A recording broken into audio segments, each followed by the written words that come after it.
Welcome, everybody. I am so glad. Hey, thank you so much for taking time out of your busy schedules to have a conversation about respite care.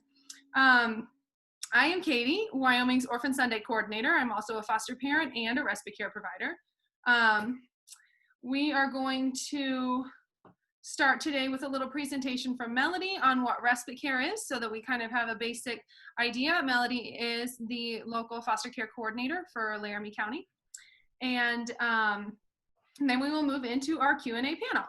So Melody, would you like to give us a 101 on what respite care is? Sure, I sure would. Like Katie said, I am one of the foster care coordinators here in Laramie County. And what I do is recruit and train and study and maintain the homes, the foster homes for the Department of Family Services in Laramie County here. So respite is when they can call us and they can say, I need a break, or there's an emergency that's happened, or the foster parent isn't able to take the child for a period of time. Sometimes it's just overnight, it's just a couple of hours, and ask for respite care. And one of the other foster homes that we have will do that respite care for them. In order to do foster care for respite care for our children, they have to be certified as a regular or non-relative foster care provider. So what that means is, in order to be certified, you have to go through an application process. You have to have references, positive references. We have to have fingerprints, central ready, and sex offender registries checked into, and you have to have those all there. You have to have a home study. You have to complete PRIDE training, which is pre-service training for all of them. How long does that process usually take, Melody? Like, say somebody reached out to you today and was like, I would like to go through this process. How many weeks would it be before they would be certified? I usually set myself a goal of 90 days, and I still get them in usually before that too. And so I would say, sometimes if they turn in their application today, let's say, I would get them in the system and put them on and start sending like the CPR and first aid training, get them on the list for the next time we have a training for the PRIDE training. And I would enroll them in foster parent college so they start the online part of the PRIDE training. If two homes right now that applied last month and are going to be certified by the end of this month. So you're saying that if a family is really motivated and they do all their stuff quickly, that it could be a really fast process because you are very quick about it on your end. Yeah, cool. I am. I don't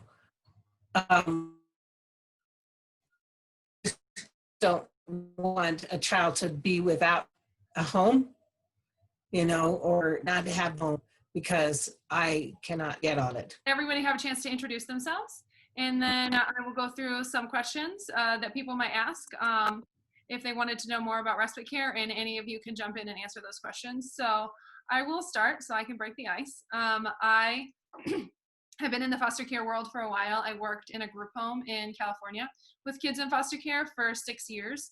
So obviously that's very different than foster parenting because I'm parenting with a group of people and the children are not in my home. But there is still a lot of the parental interactions that I had. My husband and I got certified in March of this year to do respite care. And we have done respite care several times for like a few hours to up to 9 days. And we have had children ranging from 0 to 11 years old, 1 to 3 kids at a time. So that's kind of like the range that it's looked like for us. All of these things were scheduled in advance. So my husband and I had complete control over what, our schedule looked like and things like that. We had a really great time. Let's see. one of the things we really like is that not only are we like relieving foster parents of the logistical burden of caring for children, it is also, it seems in some ways, an emotional relief for us to come in and work with the family and say, hey, we see you and we support you, and that's why we want to help you with your kids. And so I think that was something that was a really blessing to us, to see that we could bless other families. Also, obviously, people know that kids in foster care have issues at times because they have a lot of trauma. Most of those issues are usually related to attachment, and if you're a respite care provider, you are not really triggering most of their attachment issues because you don't have a deep enough relationship with them. So you rarely experience like the behaviors that are so scary when you're doing respite care, and it's more just fun because the kid is not threatened by you in terms of the way that they've been hurt by people in the past, such as their parents and why they ended up in care. So we just have a lot of fun. We go to Vidavoo, we go on bike rides, we do crafts. Also, the other great thing that we love about it is that it's really short term. And so we can show up 100% with patience, with love, with strength, with energy, because there is, at the end of the term, time for us to rest. Whereas, if you're a full-time parent every single day, you have a finite amount of parental anything, because the kids take a lot of energy. And so it feels really great because we get to give our best selves to the kids and also feel really awesome about ourselves because we are able to do that. So it has been a really positive experience for us, and I would definitely recommend it to a lot of people. So that is our experience. Jocelyn, would you like to share your story? I know you've had a very long journey. It's not as long as some people's, but yeah, I'm Jocelyn. I'm a foster mom and respite care provider. I did it by myself for a couple of years, and during that time had, what did I say on Sunday, 15. The most I've ever done respite for at one time, Nicole actually brought them to me. There were 5 of them, and I was by myself at the time, and there's a baby, and the oldest I think was 15. So it was a big range, and we had a lot of fun. They were, on their best behavior, and we just played games, and the older kids kind of took care of the younger kids, and it was a blast. And then, I don't know, that's the oldest I've had is 15. Since my husband and I got married, so a year ago, we've done respite as well. It's been mostly smaller groups. So what I really like about respite is even if you are packed to the gills with kids, kind of like we are in our house, we have no bedrooms left. There's no space left for kids, but this living room behind me, we can stick a bed frame in here and a mattress or a tent if the kids are into that and they think it's great. They're not worried about it, and it works really well. So I like respite because we can still help even if we're at capacity. We can't take another full-time kid because we just don't have anywhere to put them. But those respite kiddos, they're fine for short term. So that's where we are. Oh, thank you.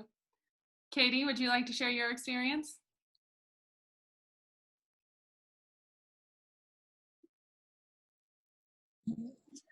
Sure.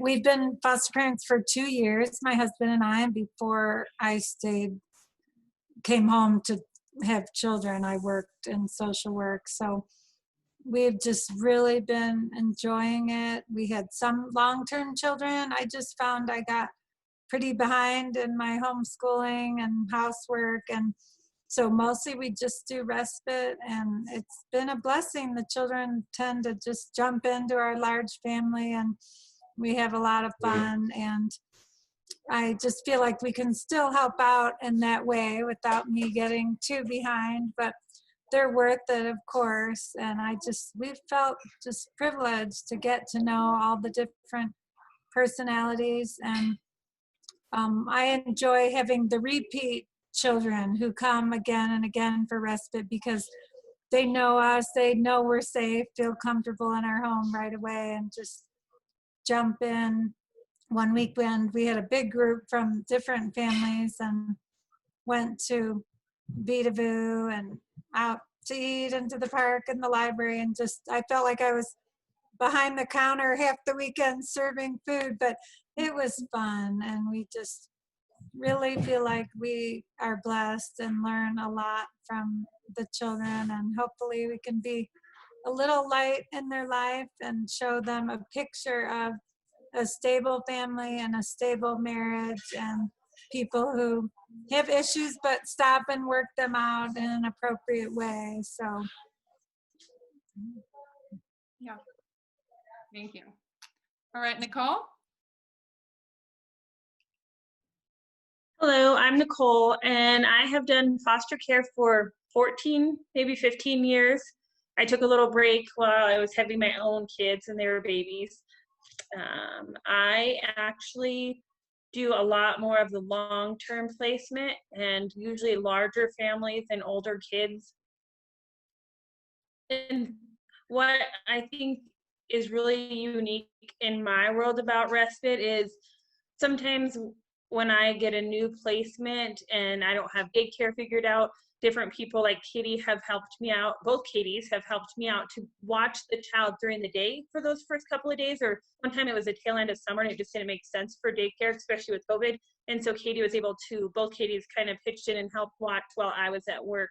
And it is a wonderful experience because without the team basically across the foster care community helping me fill in the gaps, I wouldn't be able to provide for these foster kids like I do on a long-term basis. And so it's, even though I'm doing it on a daily basis by myself, you feel like you're not alone when you utilize some of the people for respite, even that short-term day type stuff. I think that's a really good transition into one of the questions that I have, which is how do you, especially, if you're single or if you take in respite kids who don't have a daycare set up because usually they have a stay-at-home mom, but you work, how does that work out logistically? So I often can take a day or two off of work, but for the other situations, usually the caseworker or Melody, now I know who will help me out, so I just call them directly. But I can talk with Melody and say, I really want to have this placement. What can you do to help me? And the caseworker or Melody will make some phone calls and say, Katie can take them, just drop them off in the morning, pick them up after work. Here's their phone number. And it's lovely. And then, like you said, it's like they get to go to summer camp basically for the day because people are all excited. There's crafts, there's activities. It's really light and fun. And so it doesn't feel like anything other than somebody ready to hang out and have fun for the day, So if a family had 2 working parents, that would not be a barrier for them to do respite care. I've done this, the majority of my foster care career per se was before I was married and then again after. We did it for a while when we were married, but mostly I've done this as a single person, and I have always had people show up and help me. They're just excited. I think sometimes I feel like I could be a burden on them, but they're so excited. Maybe they're not in that position where they can take any more kiddos. Maybe they're full, or maybe they're just not quite there, and this is a good transition for them to kind of feel it out, see what it's like to welcome kids in their home, and then they get to come save the day for me so I can help the children, and it's kind of a win-win across the board. Absolutely. Melody, maybe you can speak more to this one. So you said, all these background checks and stuff have to be done. What are the requirements to be a respite care provider, and what kind of things are you looking for? What if somebody had a DUI at one point, or, things like that? Like if somebody has a criminal history of some sort, does that automatically disqualify you? It's not automatic. When they call to talk to me about applying in the first place, they'll say, I have this in my background. It happened 10 years ago, whatever it is. And they'll talk to us about it. And so it's usually not a problem. Cool. More of a logistical question. How is respite care arranged? How do you know what kids you're doing respite for? Do you get a say in that? I just send out an email and people respond to it. And they say, I'll do it, I'll do it, I'll do it. Does respite care ever get arranged? Like Nicole was saying, she calls people directly at times. And so that means that sometimes families, it seems, can build relationships with each other and set that up together. And that would be fine, correct? Yes. Is respite care compensated? Yes. It is compensated. It is compensated at $30 a day. I've never had kids not come with everything they need, actually. They usually come very well stocked. And also, fun plug, the Cheyenne Foster Closet provides you free stuff for anybody that you need to care for if you're a foster and adoptive parent in our community. So you just contact them and say, hey, I have a new kid, I need these things, and they will fill you up. So it's a great resource. So let's see. How disruptive is this to daily life? Like, can they come to baseball practice with you and the rest of your kids? Or can they go to church with you? Can you still have friends over? Like, how much does this impact your day-to-day living? We try to just, have the children jump in with our family in our normal day. Obviously, if they need naps and none of ours naps, that changes things. But also, some behavior issues, they might, if they do struggle in respite, if they're here longer, or just some children struggle from the beginning, even in respite. But we found it to be no problem to just go on with our normal days. Sometimes we haven't gotten as much homeschooling done if we have a toddler or baby, but we've been able to. I have a few teen girls and preteen girls, so we've been able to split our days. So I'll do school in the morning and they'll do it in the afternoon, and we'll sort of switch off helping care for the children. That's worked well. And as far as your other question, I was going to say Melody was great about encouraging us to ask questions when we do get a phone call. So mostly I've gotten good information, but I usually ask extra questions about, because we have younger children, biological children, and just to make sure it's going to be a safe and good fit. And it's really gone well. Do you ever interact with biological family in respite care? I think Is that across right? the board, the caseworkers are always very supportive of your wishes. I mean, every once in a blue moon, there could be that there has established a level of comfort where that foster parent does communicate in some circumstances with the biological parents, or have something to do with the visitation. And so that maybe in respite, they might ask you, hey, there is a scheduled visit. I usually meet mom at Maverick. Are you comfortable doing that? So nobody puts you in a position you're not comfortable with. They have tools and resources that they will utilize if you are not comfortable. And so if it does happen, nobody's going to put you in a position you aren't comfortable with. Everybody really works around individual levels of comfort. And honestly, your other question about if we go about our everyday life, I have a very active sports family. We do hockey, we do traveling baseball. I got my last actual placement when I was up at the lake on a baseball camping trip. I drove them all the way out to the lake, and the girls' first night with me was camping. And so we've had whole baseball teams throw birthday parties last minute for kids, and everybody goes out and brings them treats and presents, and you would think they've known them forever when they just showed up a couple hours ago. People around you embrace what you're doing. They want a piece of it. They enjoy it. And so my kids go everywhere. If they've been with me 2 minutes or 10 months, they are a part of it, and you wouldn't know any difference. Everybody around me in my world treats them like they've been there forever.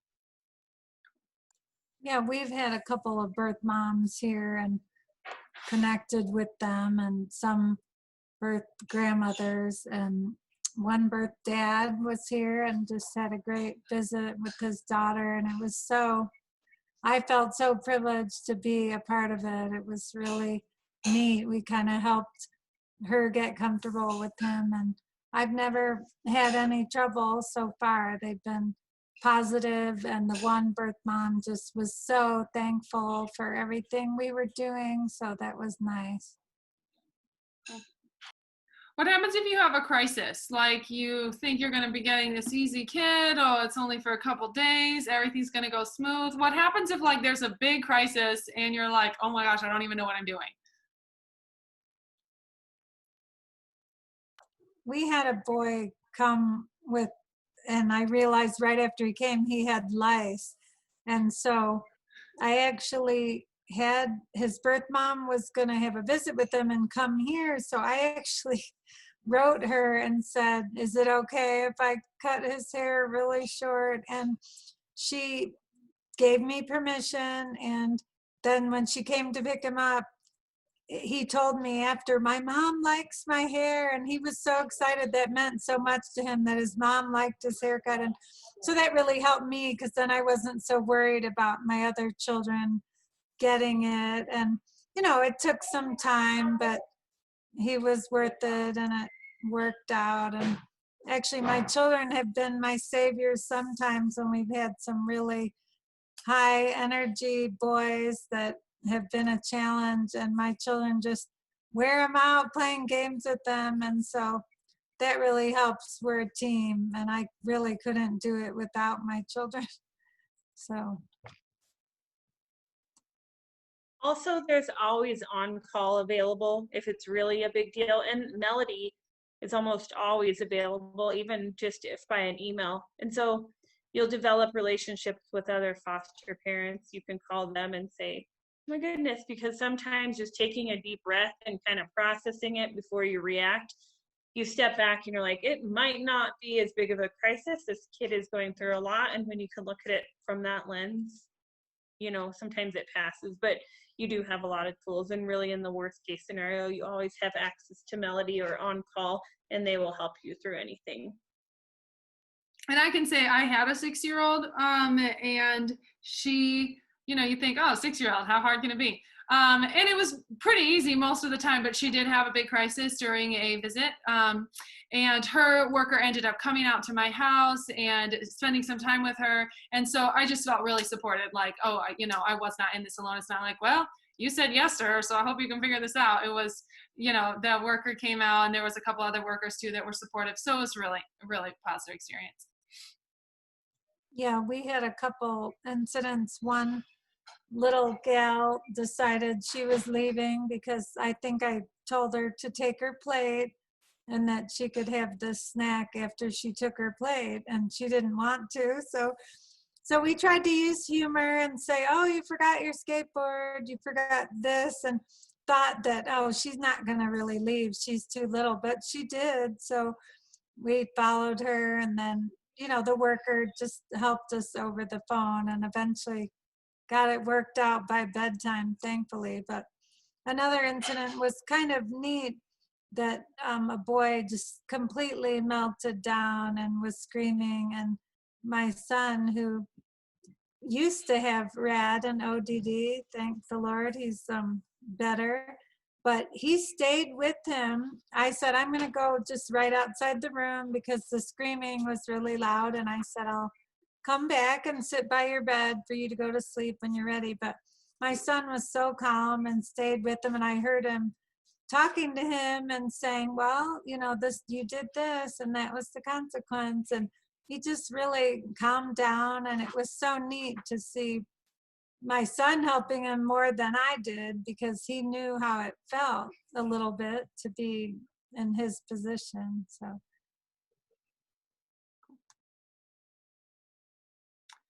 What is the commitment level? Like, do you have to take in a kid a certain amount of days a month? Or if you decide to sign up for this, do you have to like be doing it regularly for a whole year before you can back out because it's not working?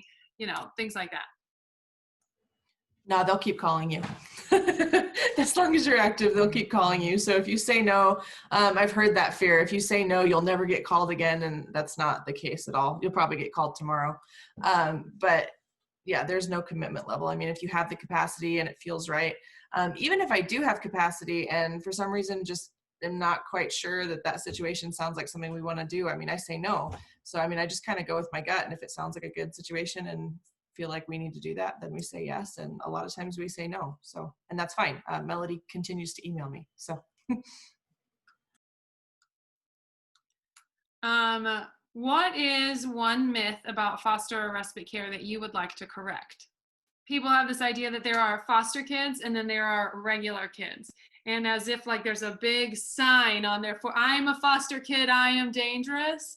And you could definitely tell if you looked at a kid versus a regular kid, they're just kids. And they're not terrifying. They're not, you know, little dragons hiding in little children's bodies. So part of it, you know, I think there's a lot of fear before stepping into foster care because you think, oh, but they're foster kids. No, they're just kids, and you meet them and you're like, oh, I was afraid of this. This is a child. So I feel like that's one myth that I wish, there wasn't such stigma attached to being a foster kid.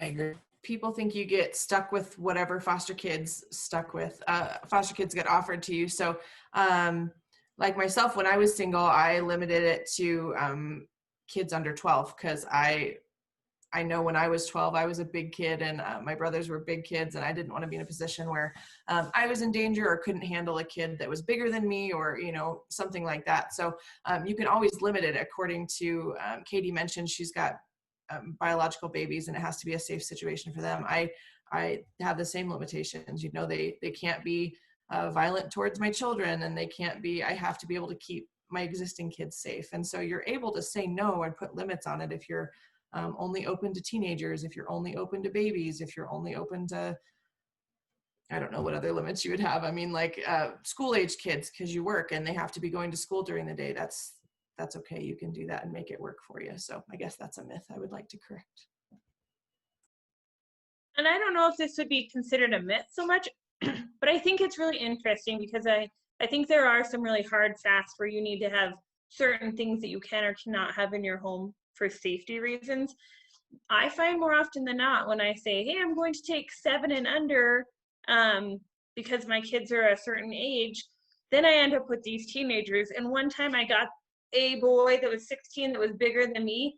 I'm telling you, we had the most fun ever. Like, the personalities come in, the dynamics of our home change.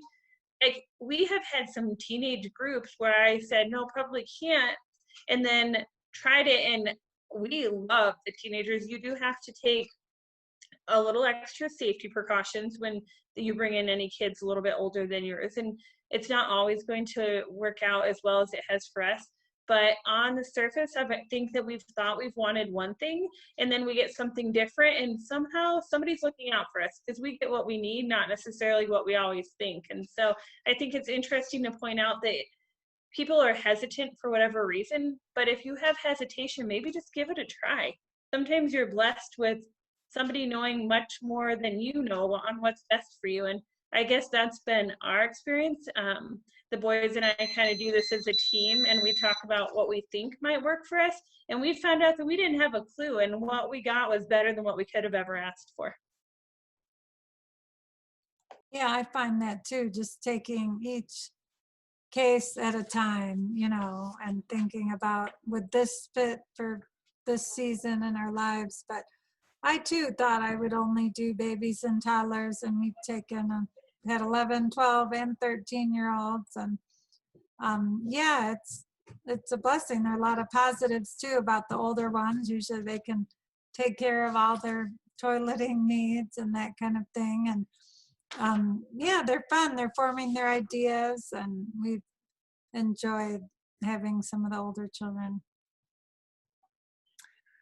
What do you wish you had known before becoming certified?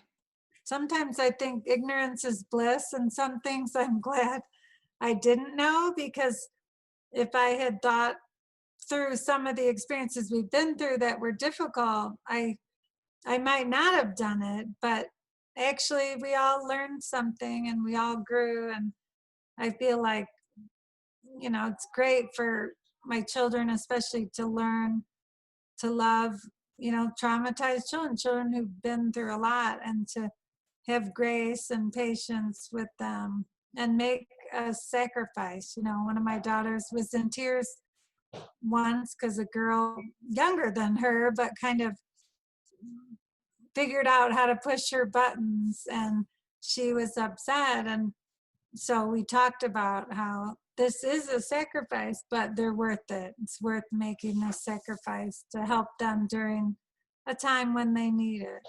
All right, we're going to end with this last really fun question. What is your favorite thing about being a foster or respite parent? I love the chaos. My house is chaos all the time, and it is so fun. Like, there's the best personalities, the most wonderful memories, way too much dirty laundry, but at the end of the day, you go to bed and you're like, I nailed it. There are right now I'm helping more kids than I've ever had the pleasure to help. And so I have several different kiddos from different families. And then I have my 2 boys, and I'm just like, I go to bed every night very fulfilled. There's no doubt that I have a messy house and am doing all the right things for a lot of kids. And so there are ups and downs and there are challenges. And when you put it in perspective and you reach out to the people that help you productively process things, you get through it all. But at the end of the day, just like, it's awesome. It's really awesome. And people look at me and they're like, man, you are having so much fun and I envy your life. And I'm thinking, well, then step up and do it. This is awesome. That's my favorite part. Yeah, I like everything about it. I love having kids at home. I love that it's loud, and I love it is fun, and you do feel fulfilled. I mean, every night you're way more exhausted than you probably were before, but it's just you know every day that you're making an actual solid difference. I mean, there's no other job in the world besides parenting where you know every single day you made a difference, and you make a huge difference. I mean, like Katie said, you're showing these kids what a stable home looks like, what a stable marriage looks like, what stable relationships look like, how to deal with a bad day, or how to deal with not liking each other, or how to deal with disagreements in a healthy way. And so you're making those building blocks for these kids. They can go back to their normal lives or any other future part of their lives and have those building blocks and just know what normal healthy relationships look like. So it's a really cool job. Yeah, I want to jump in on what you said. Somebody told me a long time ago, like, I couldn't do that because I would have too much attachment or I would have a hard time letting go. And I do think I take a lot of pride in just showing these kids, hey, this is what you deserve. This is what you can accomplish, and teaching them kind of how to demand that. So even if they go back home, they know now that they deserve food and they deserve safety and they deserve a bed at night. And so no matter where they end up in life, I am forever changing their future. And I love when I start seeing that. I love when I hear them talk to another kid and encouraging them to use their words, or some of these things that you just watch them grow so much right in front of you. Or I've even watched kids go on a visit with their mom and use these words or these phrases or talk about kindness. And it's really rewarding when you see kind of what you've put in place, that they're spreading that love. One of the things I like the most is just knowing I'm helping another foster family get a break and refresh and be ready, more ready the next week to come back and take care of those children. I love all the new experiences. A lot of kids who come from hard places, they haven't had a lot of opportunity to be a kid, and there's a lot of firsts that they haven't experienced. And so getting to be there for those moments is just so priceless, and getting to give them the space where they feel safe enough to play and to be a child is so rewarding and so fun, and so I just feel so privileged that I've gotten to be there for firsts for these children and for moments of joy and moments of safety that they might not have had a lot of opportunity in their life to have before. So that concludes our panel, unless anyone has lasting thoughts. Okie dokie. Thank you so much. I really appreciate you guys spending your time doing this. Melody, what should somebody do if they want to pursue becoming a respite or foster parent?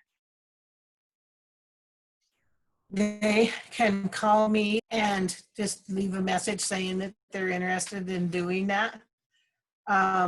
Or they can get on our state of Wyoming website and they can say that they're interested in doing foster care or respite care, and they will eventually send me a copy of that email. So, or they can talk to any other foster parent and then that information. That you don't see a lot of advertisements or anything around this area, because those people right now who've been talking, your journalists, are the best advertisements I have. And I am honored to work with every one of you. Thank you. Again, just in case anyone missed that, the number is 307-777-5181. You can also email her at melody.waters@wyo.gov. And I know for myself, I would be happy to be contacted by anyone wanting to know more information about any of these things. My email is kyim@bethany.org. And we hope that you guys are ready and excited to join the wonderful world that we are a part of. Thank you.